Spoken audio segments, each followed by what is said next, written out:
청취자분께서 보내주신 자료들을 쭉 훑어보다가 정말 재밌는 사실 하나를 발견했어요. 아, 어떤 건가요? 요즘 닛산 기자회견에 가면 배포 자료가 전부 흑백이라고 하더라고요. 흑백이요? 요즘 세상에. 네, 왜 그런가 했더니 컬러 복사 비용이 흑백의 10배라서 그 돈이라도 아껴야 할 만큼. 와, 지금 닛산의 상황이 그만큼 절박하다는 걸 보여주는 뭐랄까 상징적인 장면인 거죠. 그렇죠. 한때는 세계 최초로 양산형 전기차 리프를 내놓으면서 정말 시장을 이끌었던 회사잖아요. 맞아요. 선구자였죠. 그랬던 회사가 어쩌다 이런 상황까지 왔을까 오늘 그 이야기를 좀 깊게 파보려고 합니다. 네, 저희가 오늘 살펴볼 자료들이 정말 다각적입니다.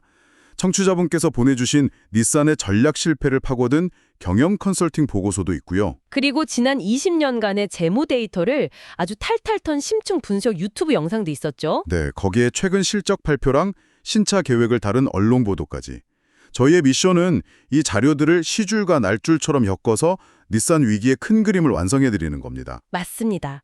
이게 단순히 실적이 나빠졌다 여기서 끝나는 게 아니라 리더십의 부재, 또 기술 전략의 실패? 그리고 재무적인 압박까지. 네, 이 세 가지 축이 어떻게 서로 얽히면서 지금의 위기를 만들었는지 그 핵심을 짚어보는 시간이 될 겁니다. 그럼 일단 좀 외면하고 싶은 현실부터 마주해야겠죠.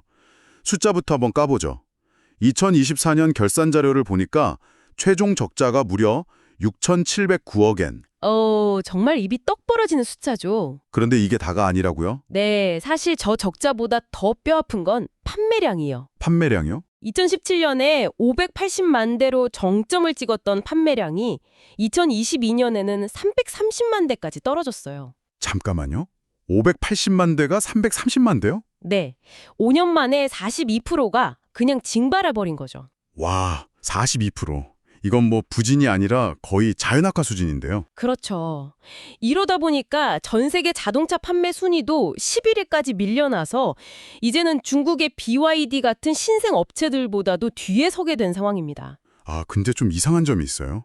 제가 최근 실적 자료를 얼핏 봤을 때는 매출이나 영업이익이 그렇게 나빠 보이지 않았거든요. 아, 그거요? 이건 어떻게 된 일이죠? 뭔가 좀 모순되는 것 같은데요? 바로 그게 엔저 보너스라는 함정이에요. 엔저 보너스요? 네. 요즘 엔화 가치가 워낙 낮다 보니까 해외에서 달러로 번 돈을 엔화로 바꾸면 숫자가 확 불어나 보이는 일종의 착시 효과가 있었던 거죠. 아하, 회계장부상으로만 좋아 보이는? 맞습니다. 실력으로 번 돈이 아니라 환율 덕을 본 거니까요. 본질은 변하지 않았어요. 실제로 차를 몇 대 팔았냐 그 그래프를 보면 여전히 곤두박질 치고 있거든요. 결국 차가 안 팔리고 있다는 근본적인 문제는 그대로라는 뜻이군요. 바로 그겁니다. 일종의 화장빨이었네요. 특히 어느 시장에서 이렇게 고전하고 있나요? 가장 중요한 시장 두 곳, 바로 북미하고 중국에서 타격이 정말 치명적입니다. 아, 핵심 시장에서요. 네, 북미 판매량은 잘 나가던 시절에 비해서 40%나 줄었고 중국에서는 말 그대로 반토막이 났습니다. 주력 시장에서 힘을 완전히 잃어버린 거죠. 자, 그럼 가장 근본적인 질문으로 돌아가 보죠. 도대체 왜 닛산차가 안 팔리는 걸까요? 그러니까요. 소비자들한테 외면받게 된 건가요? 그 혁신은 다 어디로 간 거죠? 바로 그 지점이 문제의 시작이에요. 리프라는 첫 성공에 너무 취해 있었던 것 같아요. 아, 성공의 저주 같은 건가요? 그렇죠. 후속 모델 개발이나 배터리 기술 혁신을 꾸준히 이어갔어야 했는데 그걸 놓친 사이에 테슬라 같은 경쟁자들이 훨씬 긴 주행거리와 혁신적인 소프트웨어로 시장을 완전히 뒤집어 버렸죠. 그 사이에 격차가 확 벌어진 거군요. 네, 닛산이 뒤늦게 내놓은 야심작 아리아는 전 세계에서 고작 26,000대 팔리는데 그쳤어요. 기대에 한창 못 미친 거죠. 단지 전기차에서 한 발 삐끗한 거군요. 그런데 보내주신 컨설팅 보고서를 보면 전기차보다 더 큰 전략적 실수가 있었다고 지적하던데요. 맞습니다. 더 치명적인 실수는 전기차에 올인하느라 하이브리드 시장을 통째로 놓쳐버린 거예요. 아, 하이브리드. 지금 당장 소비자들이 가장 많이 찾는 건 순수 전기차가 아니라 하이브리드잖아요. 그렇죠. 아직은 과도기니까요. 토요타가 하이브리드 모델로 이 과도기 시장을 꽉 잡고 엄청난 돈을 버는 동안 닛산은 우리는 전기차로 직행한다면서 이 시장을 거의 무시했어요. 그 결과 지금 당장 차를 사려는 대부분의 소비자들 선택지에서 닛산은 그냥 지워져 버린 거죠. 아, 여기서 칼로스 곤 전 회장 이야기를 안 할 수가 없네요. 빠질 수가 없죠. 한때는 닛산을 구한 영웅이었는데 지금의 위기가 상당 부분 그의 유산 때문이라는 분석이 많더라고요. 거의 뭐 오늘의 파산을 막기 위해 내일의 위기를 심었다 이런 수준으로요. 정확한 표현이에요. 곤 회장은 분명 파산 직전에 닛산을 살려냈지만 그의 판매량 지상주의. 판매량 지상주의. 네, 그게 독이 됐어요. 단기적으로 점유율을 끌어올리기 위해 엄청난 할인 판매, 그러니까 인센티브를 남발했거든요. 아, 제값 안 받고 그냥 막 팔아치운 거군요. 그렇죠. 당장은 차가 많이 팔리는 것처럼 보였지만 결국 닛산은 제값 주고 사면 손해라는 인식을 심어주면서 브랜드 가치를 스스로 깎아먹은 거죠. 그 돈으로 차라리 기술 개발에 투자를 했어야 했는데. 바로 그겁니다.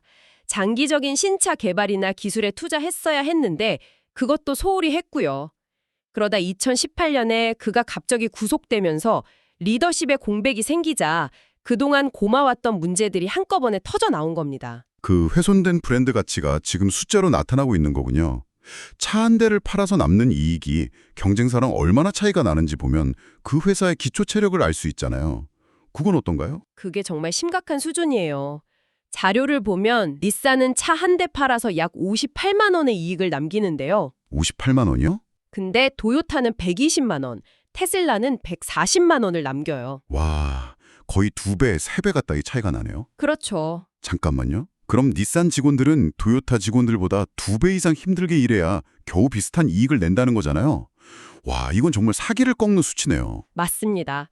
그런데 설상가상으로 곤 회장 시절에 판매 목표에 맞춰서 생산 설비를 어마어마하게 늘려놨어요. 아, 공장을 많이 지었군요.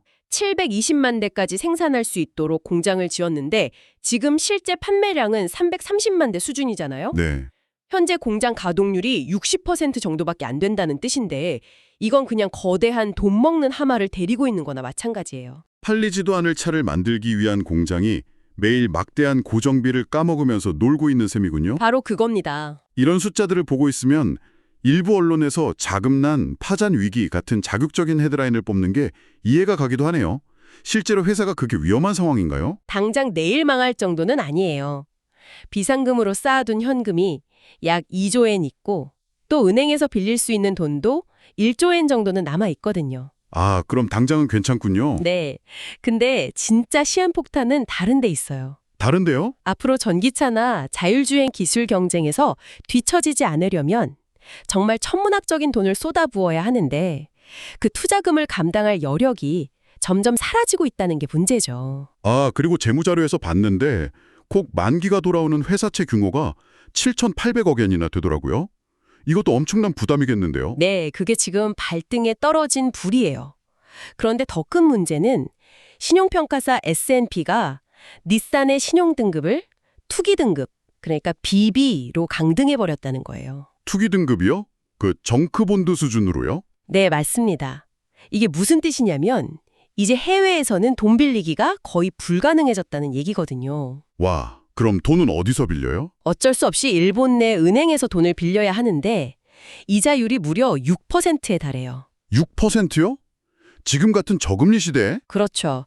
일본의 다른 대기업들이 1%도 안 되는 금리로 돈을 빌리는 걸 생각하면 이건 거의 고리대금업 수준의 이자를 내야 하는 정말 굴욕적인 상황인 거죠. 그야말로 사면초가네요. 그럼 닛산은 이 위기에서 벗어나려고 어떤 계획을 세우고 있나요? 닛산이라는 구조조정 계획을 발표했던데요. 네, 이름 그대로 닛산을 다시 살리자는 건데 내용은 정말 피를 말리는 수준입니다. 얼마나 강력하길래요? 전 세계 7개 공장을 폐쇄하고 직원 2만 명을 줄여서 고정비 2,500억엔을 절감하겠다는 게 핵심이에요. 2만 명 감축이요? 네, 서두에 말씀하셨던 그 흑백 보도자료도 바로 이런 극단적인 비용 절감 노력의 하나로 볼 수 있는 거죠. 한 푼이라도 아끼겠다는 처절한 몸부림이에요. 그런데 이런 식의 구조조정은 필연적으로 부작용이 따르잖아요. 사람을 내보내려면 퇴직금 줘야 하고 협력사에도 보상금을 줘야 하니 단기적으로는 돈이 더 들 수도 있고요. 맞습니다. 무엇보다 걱정되는 건 인재 유출 문제인데요. 보고서에도 이 부분이 심각하게 언급되어 있더라고요. 그게 가장 아픈 부분입니다. 구조조정으로 회사가 흔들리니까 닛산의 핵심 엔지니어들이나 기획자들이 대거 경쟁사로 옮겨가고 있어요. 어디로들 가나요? 특히 중국의 BYD나 일부의 샤프 같은 곳으로 많이들 가고 있는데 이건 단순히 직원이 몇 명 줄어드는 차원의 문제가 아니에요. 아, 그렇죠. 닛산의 미래를 만들어갈 뇌가 빠져나가고 있는 거니까요. 장기적인 개발 역량에 치명타가 될 수 있습니다. 그럼 신차에 기대를 걸어봐야 할까요? 새로운 리프나 로그, 엘그란드 같은 모델들이 구원투수 역할을 해줄 수 있을까요? 물론 신차에 모든 희망을 걸고 있겠죠. 하지만 상황이 녹록치 않아요. 예를 들어 야심차게 준비한 신형 리프보다 뒤늦게 시장에 뛰어든 도요타의 신형 전기차 주행거리가 더 길게 나온다는 분석도 있거든요. 아, 기술적으로 이미 따라잡혔다는 거네요. 네. 이미 경쟁사들에 따라 잡혔거나 오히려 뒤처진 상황에서 신차 하나로 전세를 뒤집기는 정말 어려운 싸움이 될 겁니다. 듣다 보니 결국 혼자 힘으로는 어렵겠다는 생각이 드네요. 다른 회사와의 협력이 필수적으로 보이는데 얼마 전 혼다와의 통합 논의가 결국 무산됐잖아요. 네, 무산됐죠. 왜 그랬을까요?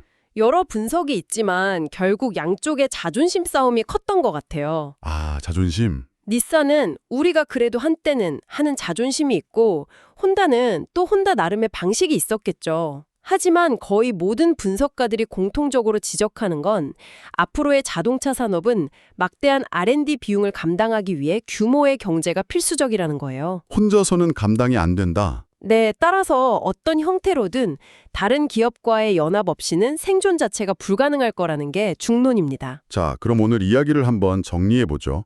청취자분께서 보내주신 자료들을 종합해보면 닛산이 위기는 과거의 성공에 안주해서 혁신을 멈췄고 네, 그리고 단기 실적에 눈이 멀어서 브랜드 가치를 스스로 깎아먹었고요. 그리고 리더십의 혼란 속에서 시장의 거대한 변화에 제대로 대응하지 못한 그런 복합적인 결과물이네요. 맞습니다. 지금 닛산은 생존을 위해 허리띠를 졸라매야 하는 동시에 이미 뒤처진 미래 기술에 막대한 돈을 쏟아부어야 하는 아주 고통스러운 딜레마에 빠져 있어요. 전력 질주를 해야 하는데 발목에 무거운 모래주머니를 차고 있는 형국이군요. 딱 그 비유가 맞습니다. 여기서 마지막으로 청취자분께 정말 흥미로운 시나리오 하나를 던져드리면서 마무리할까 해요.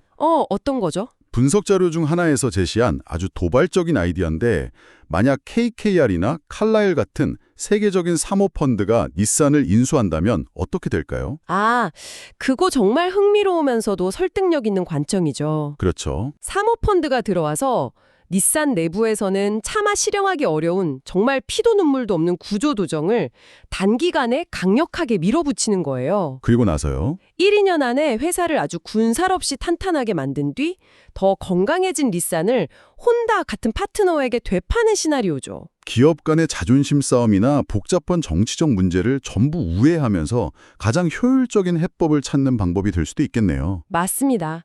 어쩌면 그게 가장 합리적인 해법일지도 몰라요. 닛산의 미래가 과연 어떤 방향으로 흘러갈지 이런 외부자의 관점에서 지켜보는 것도 앞으로의 상황을 이해하는 데 큰 도움이 될 것 같습니다.